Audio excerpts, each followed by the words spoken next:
Chilling tales for dark nights.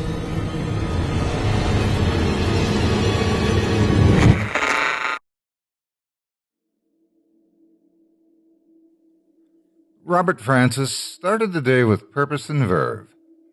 Thrilled by the thought of no drive to work, no gray boring suit or stifled office air, he negotiated the sporadic city traffic with glee. He owned 2 other bikes, but for this adventure would rely upon his favorite and most trusted of wheeled companions. With a custom paint job reading Rob in large white letters across a frame of black, this was a bike which had never failed him. No bumps, no bruises, not so much as a punctured tire. His itinerary was set, and he was filled with excitement at the prospect of finally being on holiday. It had been more than 11 months since he had taken so much as an hour off from his suffocating suit and tie, so the thoughts of spending 8 whole days cycling through the Scottish wilderness with only his backpack and tent for company was frankly exhilarating. Within an hour, he had reached the city limits, breathing a sigh of relief as he left the world of work and sales targets behind. Most of his time was spent in the corporate office blocks of that gray place, but the countryside is where he longed to be, exploring the unbound wilderness.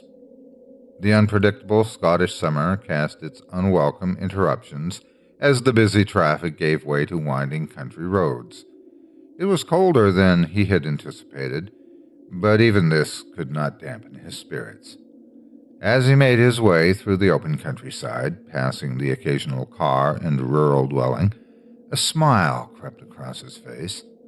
Cycling was his passion, and Robert was in his element.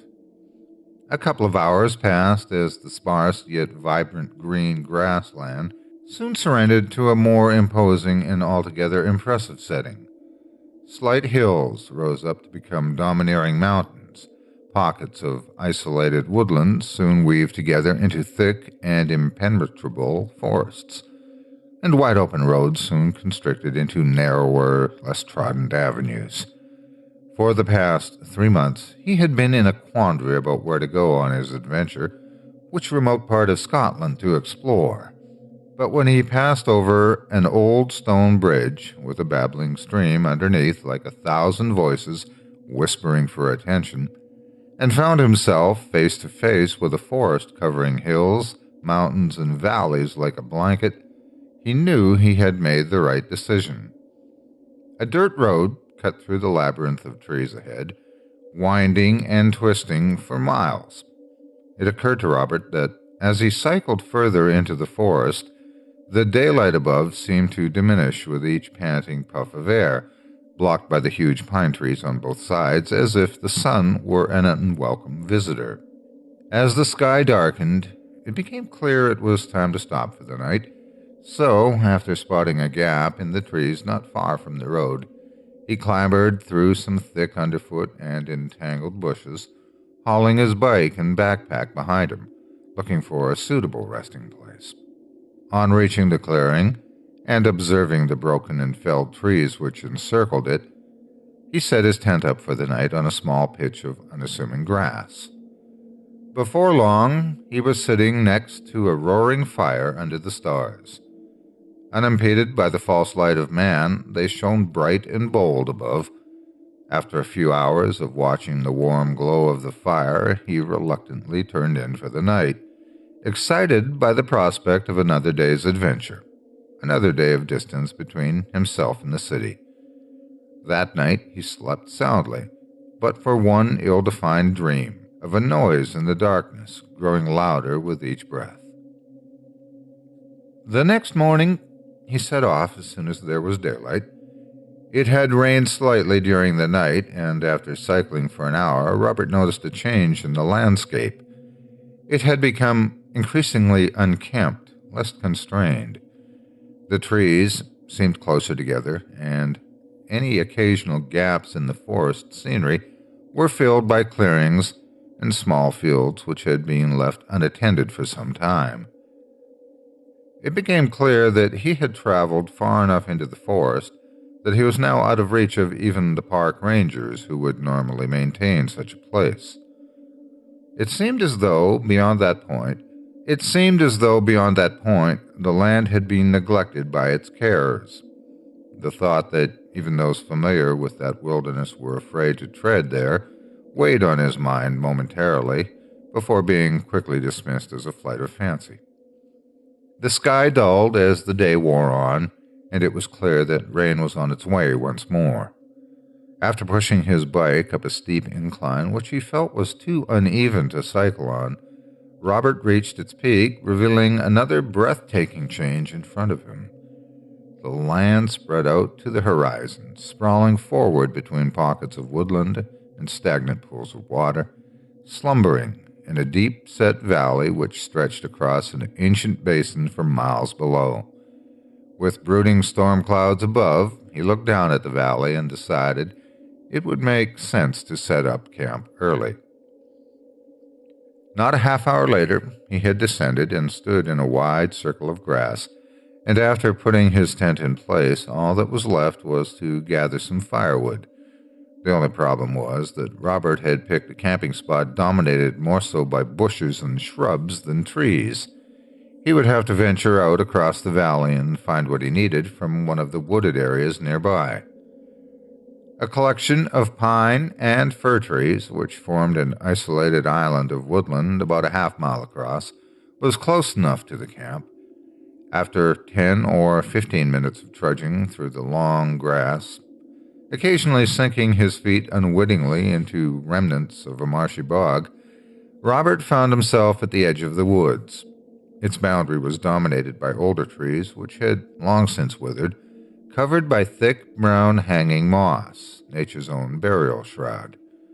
The broken trunks of once beautiful and majestic pines and sycamores littered the ground, open and rotting from the inside, not unlike a decomposing animal. It occurred to Robert that the woods seemed somehow out of place. The trees did not belong to the landscape as others did. The long grass, which characterized the entire area, seemed to thin out and change from a healthy natural green color to a morbid yellow-brown. As his thought ruminated, accompanied by an increasing sense of unexplainable dread, he realized that he was looking at a large dead ring of grass which followed the tree line perfectly, encircling the pocket of woodlands as if marking the limits of a tomb. On their own, in a forgotten part of the world, many would have been cautious of such a sight, but Robert quickly shook off his initial sense of vigilance, finding the area intriguing, a place unlike any he had seen before. With a bold stride, he stepped over the woodland threshold into the dim light within. On the forest floor he could see many relics of past trees slumped on the ground. As he continued inward, the canopy above grew increasingly thick with each step, sheltering everything from the rain. Scanning the ground for firewood, he looked up and noticed that while it was daylight outside, the woodland trees were now blotting the sun from the sky. Had he not known better, he would have sworn it was dusk. At last, he found a collection of broken branches and logs which were dry. Robert knew this was as far as he should go, as it was becoming increasingly difficult to navigate through the trees, which seemed to be growing closer together, their branches often interlinked and touching as if trying to keep those inside from escaping. "Don't be silly," Robert smirked to himself. It had started to rain, and although he could hear the drops of water pelting off of the leaves above, his surroundings were perfectly dry. It made sense to make his way back and get a fire started as soon as possible, because once everything was wet, it would prove increasingly difficult to do so. He quickly gathered the last of the wood up into his arms, but just as he turned to leave and follow his own tracks on the pine-covered floor out of the unnerving woods, something caught his eye.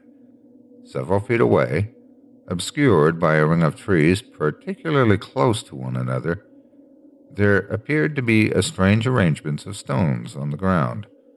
Robert, being Robert, he just had to investigate.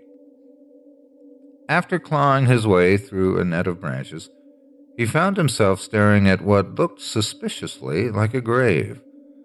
Hundreds of uneven gray stones the size of a fist, and some substantially bigger, had been piled on top of one another, about 3 feet wide, 7 feet long, and a couple of feet off the ground. It looked as though a mourner had marked the resting place of a body. A shudder crept up Robert's spine as he momentarily experienced a feeling of being watched, but quickly dismissed the fear, replacing it with curiosity. Nearby, he noticed that lying around the stones was a collection of randomly scattered belongings. Several empty beer cans lay strewn on the floor. A jumper covered in rotting leaves sat on the ground, while a sleeping bag, scraps of newspaper, and even some old food cans betrayed the grave for what it really was: someone's campsite. Robert breathed a sigh of relief and surmised from his surroundings that a few students had probably been there in the summer, got caught in the rain, moving into the woods to remain dry. The stones were probably just placed there out of boredom, or even as a prank to creep out any passerby in the future. University summers really were great, Robert thought, casting a fleeting eye back to memories of summer trips with his friends. One thing about the stone configuration intrigued him, however. Sticking out between these two plain gray rocks on the side of the pile was a rock which appeared to be markedly different from the rest. Triangular in shape, it was wider than a human hand, smooth in places, and not dissimilar to black marble, tapering off to a dull point at one end. Before he really considered it with any degree of scrutiny, Robert dropped the firewood, bent over, and tugged at the stone. It felt polished and cold in his hands, but it seemed to not wish to leave its home, wedged as it was so tightly amongst the other rocks.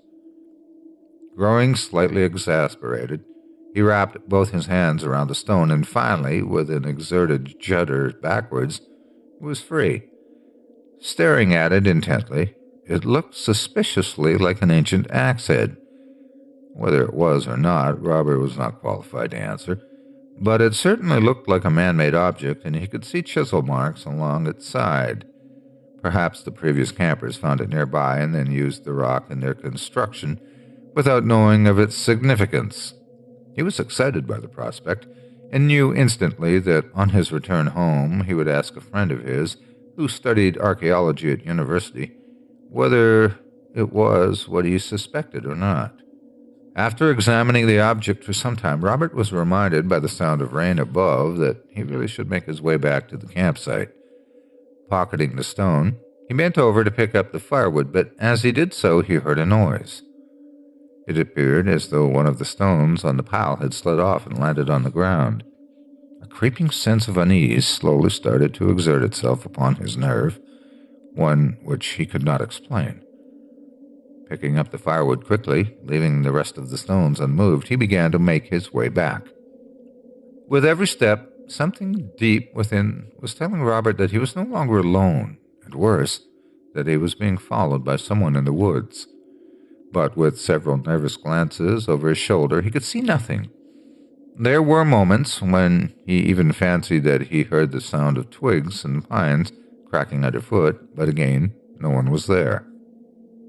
Breathing a sigh of relief, the tree line came into view, and Robert was filled with cheer, knowing that within a few moments he would be back out in the open air. But just before he reached the periphery of the woods, he heard a crack again. This time it was definite. It was louder than before, more pronounced, and accompanied by the hairs on the back of his neck rising in unison. He was convinced that someone was standing just a few feet behind, staring at him. Caught between the fear of knowing and the fear of not, he finally turned around slowly. Yes, there it was. He saw it. Only for a moment, but he saw it. An arm or a shoulder, something disappearing behind a tree nearby. Robert's mouth grew dry, making it difficult to swallow, and his heart started to thud deep within his chest.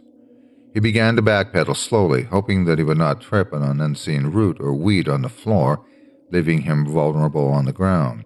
With each step, the woods grew lighter, and as he neared its edge, the light from outside bathed its interior in a bluish hue. He did not take his eyes off the large sycamore trunk where that shadowy figure seemed to be hiding, not for one moment. It was peculiar, but an overpowering sense of safety out in the open dominated his thoughts. Normally a person feels exposed and vulnerable in the open wilderness, but not Robert, at least not in that situation. As he edged slowly toward the grassy plain outside, the subtle, foreboding sound of leaves rustling and swaying almost in anger progressed into a crescendo of noise. But there was no wind to gust, no breeze to disturb. There was only one conclusion to be reached. Something was moving towards him. And then he was outside, out of the woods, away from whoever had been stalking him. Robert was not a superstitious man. You could not afford to be when camping alone in such remote locations, as the mind tends to play tricks, twisting the benign sounds of nature into something much more malevolent. But regardless, he did not wish to stay around long enough to find out who his unwanted companion in the woods had been. Dropping all but the sturdiest piece of wood, which he reckoned would make a good makeshift weapon, he ran as fast as he could toward his own camp, all the while glancing back at that strange island of trees surrounded by dead, withered grass. But nothing emerged from it. Arriving at his tent, out of breath and agitated, he packed up his belongings as quickly as possible, then carried his bike up a small hill and back onto the dirt path. Waiting not one moment longer, he cycled hard and fast, hoping to put as much distance between himself and that place and its unseen resident, before finding somewhere safer and more welcoming to camp. The road was now nothing but a single track of mud which covered Robert in a shower of dirt every time his bike sloshed through an uneven depression on the ground. The weather was bitter, unusually so at that time of year, and the rain, accompanied now by a freezing wind, battered his face, making each foot of distance traveled feel like 100. He tried to continue for as long as he could, hoping to leave the necessity of making camp until the last usable ray of sunlight. But after a couple of hours, the skies opened further and the rain came down in sheets. He had to find shelter, and quick, concluding that he had put at least 15 or so miles of winding, difficult track between himself and that bizarre coven of trees. Regardless of whether it felt enough or not, it was simply impossible to continue due to the elements. On the left-hand side of the path, there was a rather steep drop which led down into a large field, but it would not provide the shelter Robert knew he required. To his right was a humble gradient of grass which rose up into a large stretch of woodland. Following his strange experience from earlier, some hesitancy did present itself to him, but the horrendous weather soon increased the motivation for shelter, and after pulling his bike up through the grass, he entered the tree line. The torrential rain filtered through the tree canopy, and it took a while before Robert could locate a suitable spot to camp. Finding a large bush under several tightly knit fir trees, he pitched his tent there, and then, as the area remained relatively protected from the storm outside in the open, using some dried roots, grass, and twigs from the forest floor, he was able to start a small campfire which allowed him to cook some food while raising his spirits.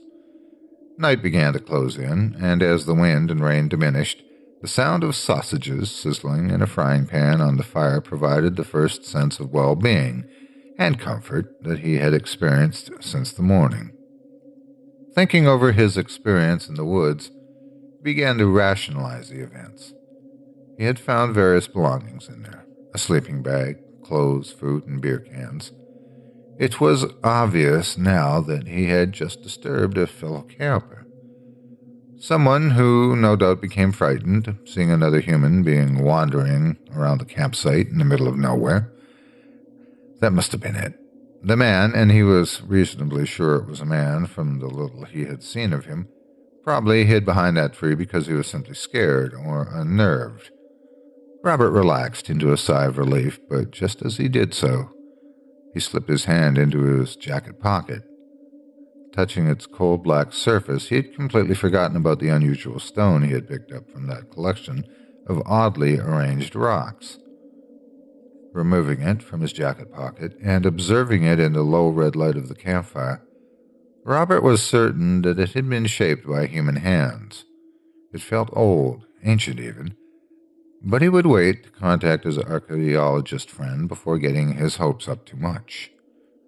He would have to admit, though, that the idea of finding a relic from the past was something which thrilled him deeply. Since he was a child, he had always obsessed by hidden or undiscovered history, which perhaps explained his fascination with exploring the Scottish countryside, a land steeped in stories and myths of strange and forgotten peoples. Above all else, he hoped that it was of Pictish origin, that mysterious indigenous people who vanished without a trace over 1,000 years ago, something which historians still pondered and puzzled over. Of course, in all probability, it was a modern replica, but the romantic side of Robert's personality hoped that it was so much more, and enjoyed entertaining that hope. As he stared at the relic, something unusual began to filter into his awareness, something different. Above the crackling sound of the fire, the now subtle wind, and the occasional rustle of a woodland animal nearby, came a noise. It was distant. How far, Robert could not tell, but it echoed through the ridges and valleys nearby, scattering through the trees in the dark. It repeated again and again, with only a moment's pause between utterances, and it was an utterance of some description. An animal, perhaps? Robert could not identify it despite his impressive knowledge of the local wildlife. The sound possessed strange characteristics of a creature unknown to him. In some ways, it was reminiscent of a bird of prey, parts high-pitched and shrieking, but under this lay a painful, wretched noise more akin to that of a fox crying in the night looking for its young. That was it exactly. It sounded like it was looking for something. For the next 3 hours, Robert lay awake listening to the screeching noise ebb and flow as whatever was producing it moved closer, then farther away. As he eventually drifted toward sleep, the thought occurred to him that the movement of the sound was not unlike that of a search party, yelling and shouting, looking for someone lost in the wilderness, following a distinct search pattern. In the cold light of day, the noise was gone, and while he had accepted that what had scared him the day before was simply a timid camper, cautious of a nearby stranger, he could still not shake a feeling of impending dread deep from the pit of his stomach. The day passed quickly, and while he made good progress, he did not do so with the delight he had previously felt. Something toxic lay in his mind, just outside of his awareness, something which suffocated his spirits. That night again he camped in a clearing, and yet again that same horrible shriek came out across the wilderness looking for something lost, something precious, shrieking with one subtle difference from the night before. It was closer. Sleep did not come easy once more, and Robert fancied that during the night he had heard footsteps nearby, but attributed these to the simple nocturnal wanderings of a lonely deer or stag. While the following day remained overcast and gray, the wind and rain were gone, both a distant memory, but for the occasional accumulation of water on the dirt track. Robert cycled onward, negotiating a network of paths, while realizing that he had strayed from his intended route at some juncture. Despite this, he was confident he knew where he was, and this unanticipated change would simply be a small detour and nothing more. At times, he made great progress when the ground was even enough, stopping occasionally to take in a variety of delving valleys and rising peaks. Uncharacteristically, however, he kept his distance as much as he could from the woods and forest which often accompanied the road, while dismissing it as merely his imagination, at times he felt like there was something within them peering out from the dark, watching. It was late afternoon, and he was beginning to feel tired, probably most due to a restless night, combined with the unrelenting pace he had set himself throughout the day. In the back of his mind, he was still running from something, fleeing an unseen, ominous threat. The path he had been on for the past couple of hours had been rather predictable for the most part, but now it curved sharply around a grassy hill to reveal a change in the landscape which had been previously hidden from view. A long stretch of dirt, an uneven track, penetrated a thick forest of fir trees. What Robert found interesting about the path was that it was unnaturally straight, and what he found oddly frightening about it was that it was so narrow, only a couple of feet across. Both sides of the forest only an arm's length apart. This proximity provoked deep feelings of overexposure and claustrophobia. If he had been a soldier in a war zone, Robert would have highlighted this long, narrow path as the perfect place for an ambush. Standing with his mountain bike only a few feet from the beginning of both forest and track, he felt uneasy about the current situation. It was clear that the path was the only way forward, and while it appeared as though it exited the forest a few miles from his position, there was something inherently dubious about it. What? He could not tell, but he did feel that he did not wish to traverse it. Weighing the pros and cons, he realized that both the way he came and the unknown land ahead provoked trepidation in him. For that reason, he dismissed the sense of dread as a figment of his overactive imagination, and with measured movement, slowly set off down the long, straight track, hoping to quickly pass in and out of the forest without incident.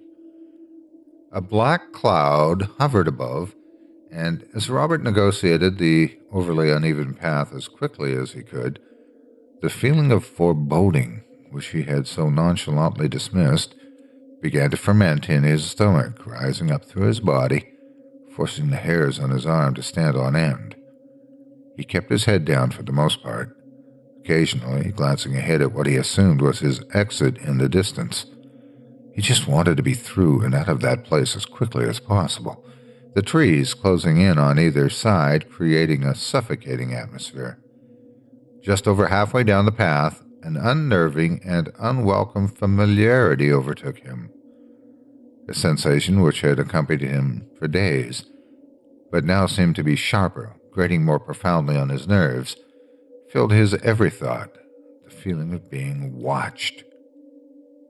Stopping for a moment to catch his breath, he tried, as best he could, to shake the immovable sensation that he was not alone.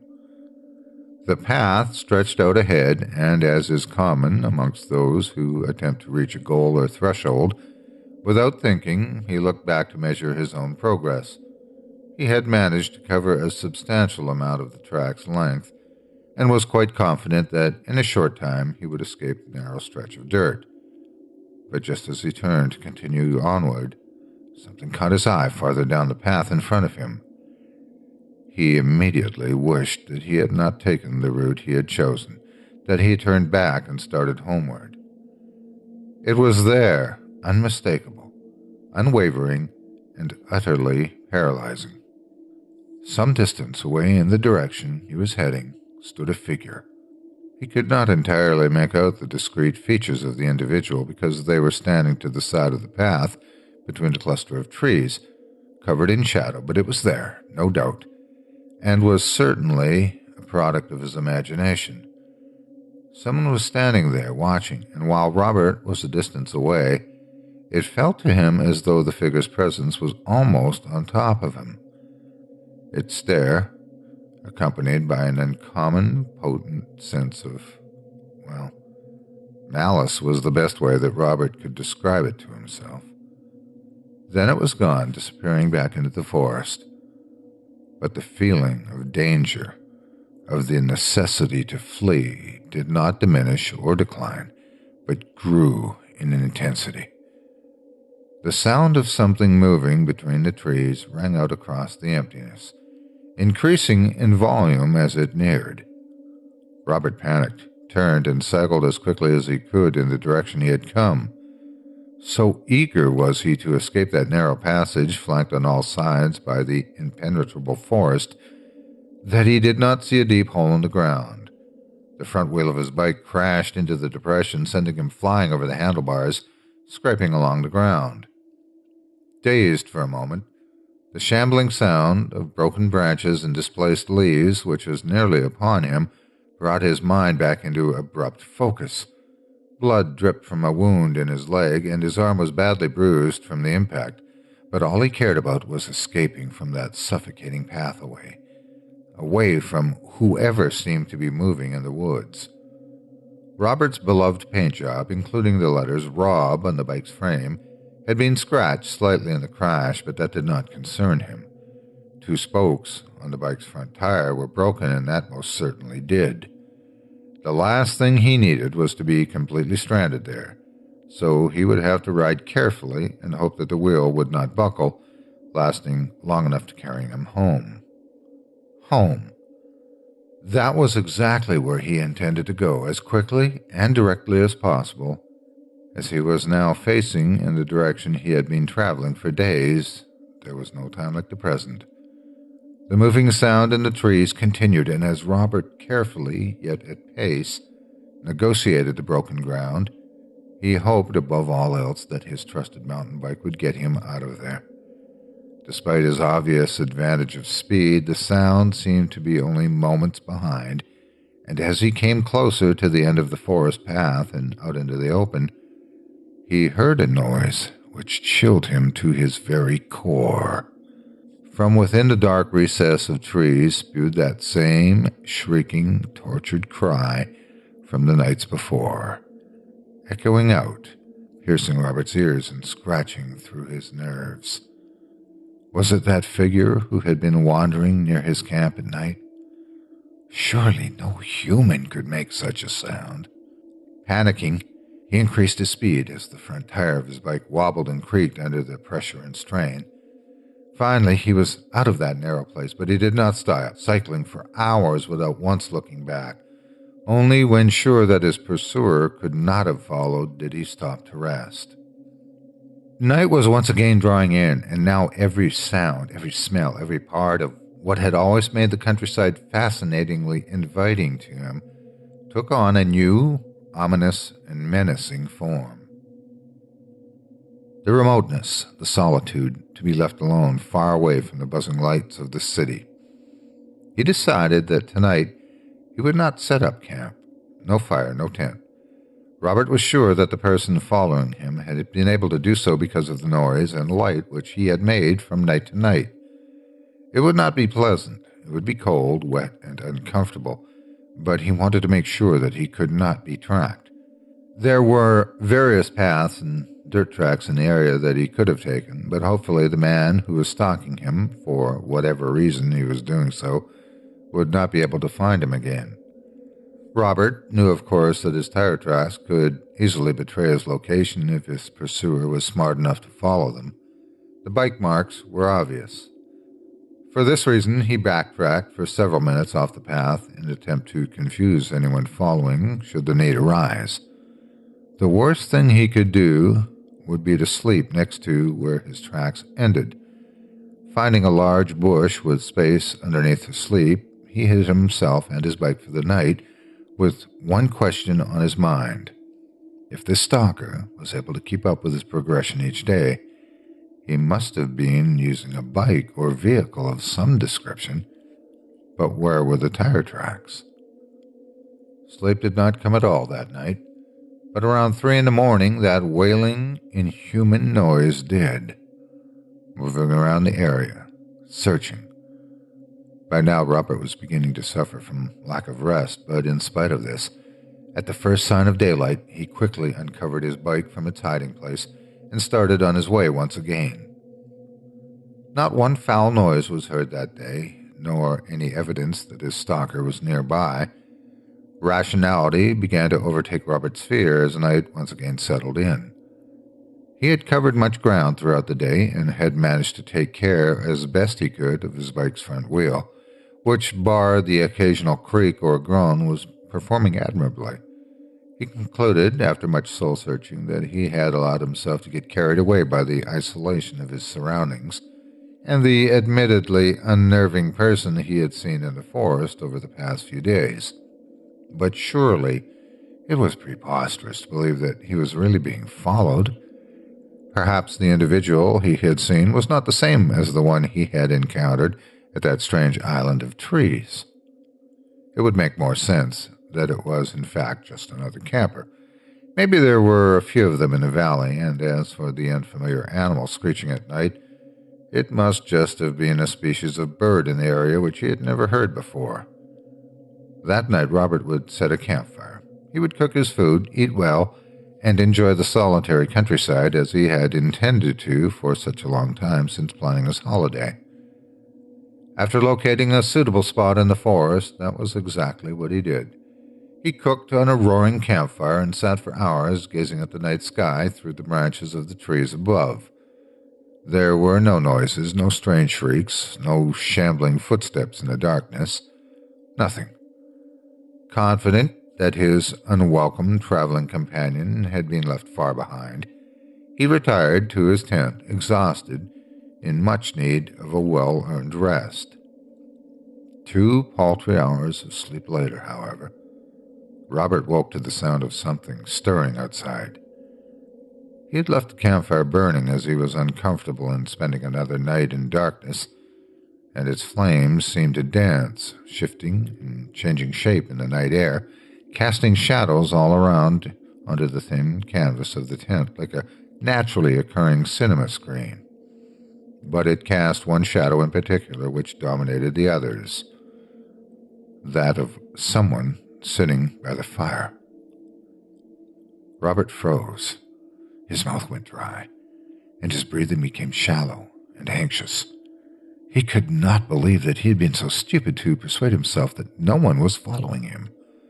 In lighting another fire, he had led the stalker directly to where he slept, and now they had the upper hand. God only knew what they wanted. After a moment of utter terror, Robert realized he needed to defend himself.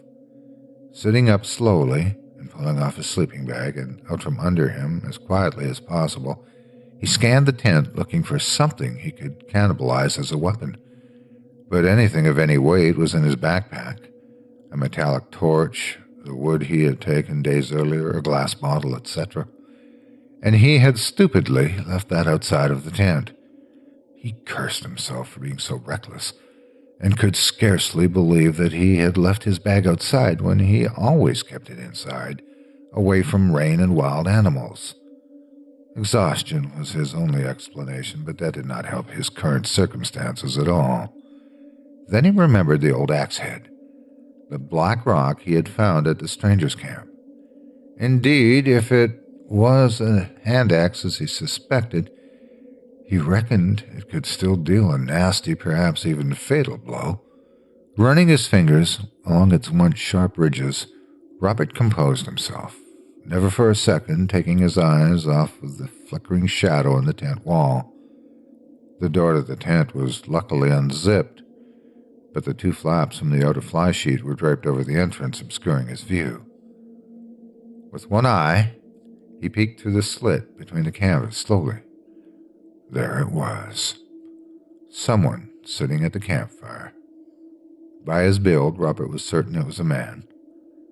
The backlight of the fire made it difficult to decipher any of his features, but the shoulders were broad, strong, and it was clear that this man had been in the wilderness for some time, as it appeared that he was wearing rags of cloth which hung loosely around him.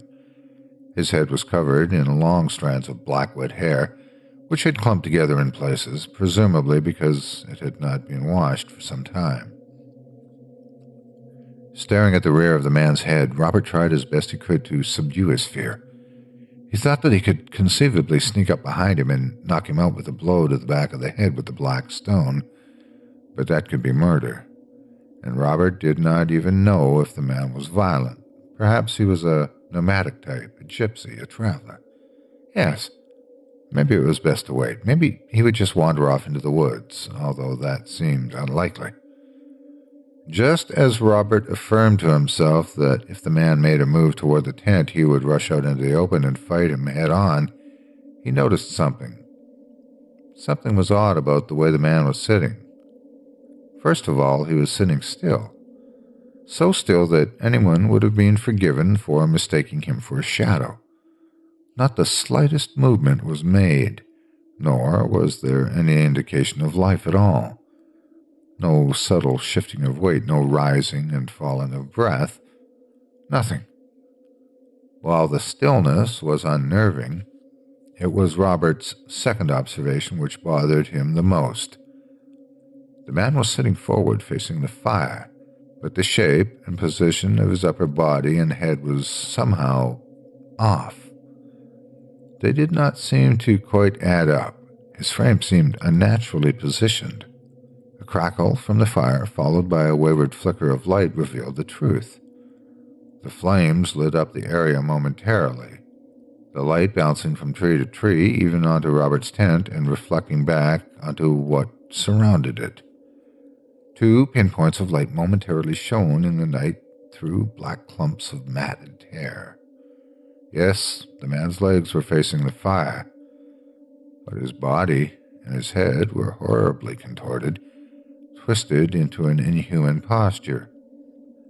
The man's legs were indeed facing the fire, but his head and body were facing Robert.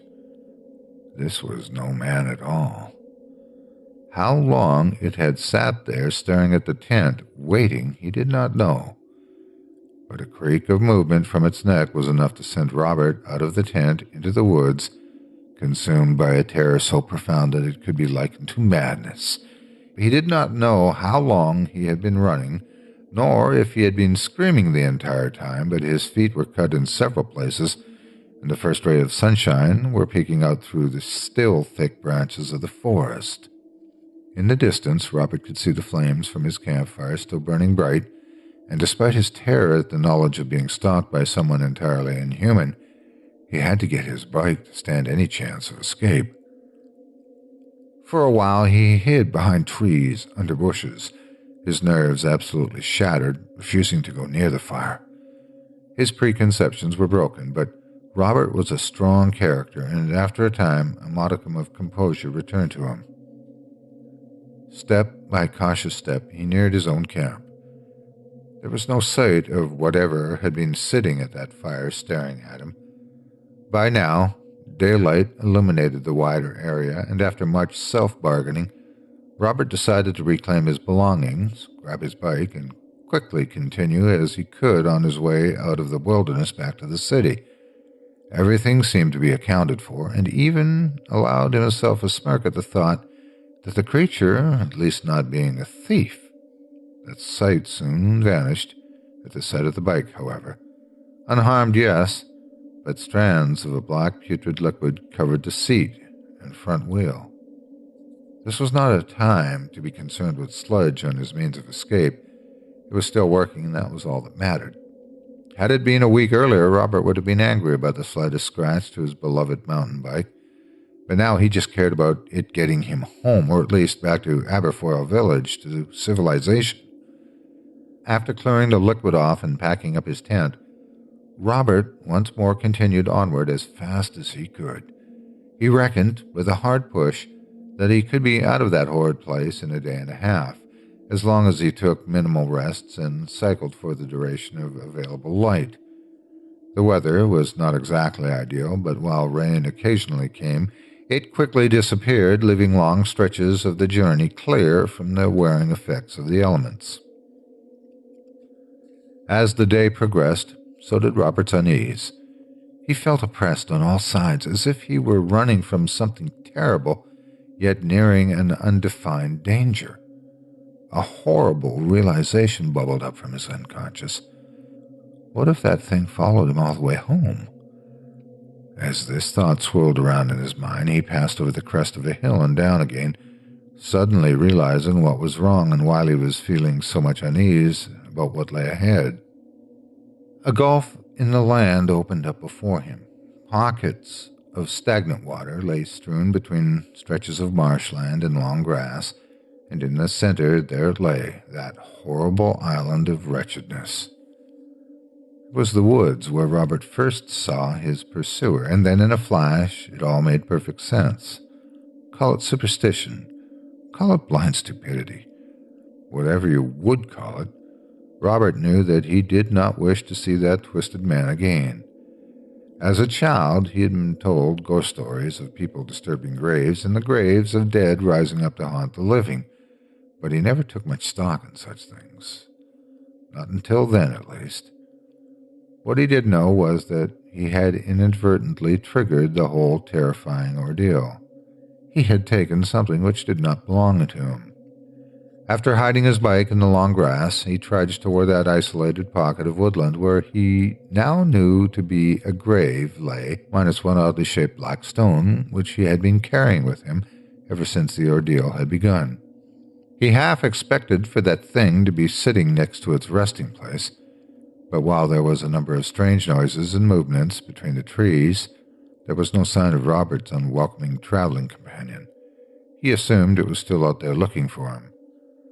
Wasting no time, he plunged into the woodland and headed straight until finally finding the grave, that elongated pattern of stacked rocks and stones. After locating the gap where he had torn the black stone from, he wedged it back in tightly. A noise echoed from the other side of the woods, and Robert did not wish to hang around to find out what it was. Running as fast as he could over the roots, mud, leaves, and fallen branches, he jumped out of that dark place into the open outdoors, filled with a sense of accomplishment and utter relief. It was not long before he was back on the dirt path, moving forward on his bike in search of one more place to sleep for the night, then home the next day. A weight had been lifted from his shoulders. He knew he had unwittingly disturbed something unimaginable, unfathomable, but by returning that which he had taken, he had narrowly escaped what he assumed would have been a terrible fate, death, or perhaps worse. There was no explanation of this feeling of elation and survival. He just knew deep down that he had righted his wrong. That night Robert lay in his tent. It was dark, as he had decided against a campfire, just to be on the safe side. He was confident that he would be left alone, however, and took great comfort in knowing that he was safe, while looking forward to the next day and the comforts of home. There was a funny thought. A man who had always adored the countryside, detesting the humdrum of daily city life, relishing the idea of a couch, a television, a beer, and a warm bed. Next year he would holiday at a sunny resort and lie on a beach for a couple of weeks, one preferably far removed from his homeland. Robert closed his eyes with a smile on his face and drifted off. The noise, which he had heard outside for so many nights, suddenly screeched at a blood-curdling and overpowering volume. Without having to open his eyes, he knew. The sound did not come from the woods. It came from inside the tent. Robert Francis was never seen or heard from again. Scotland is old. It has an ancient and hidden history of peoples and places long forgotten. But perhaps some trace remains, isolated and alone in the bitter wilderness. So, should you ever wish to wander the hills, forests, or lochs of this old country, bear one thing in mind. If you find a collection of stones heaped together, not unlike a grave, and they are surrounded by trinkets of modernity, a sleeping bag, food cans, or perhaps even an old bike with the name Rob etched onto it, walk on. Do not look back. Do not touch anything, whether it's an unusual black stone or a simple piece of forest wood. Above all else, most certainly never take a souvenir, for those who lie in slumber nearby may just take one from you.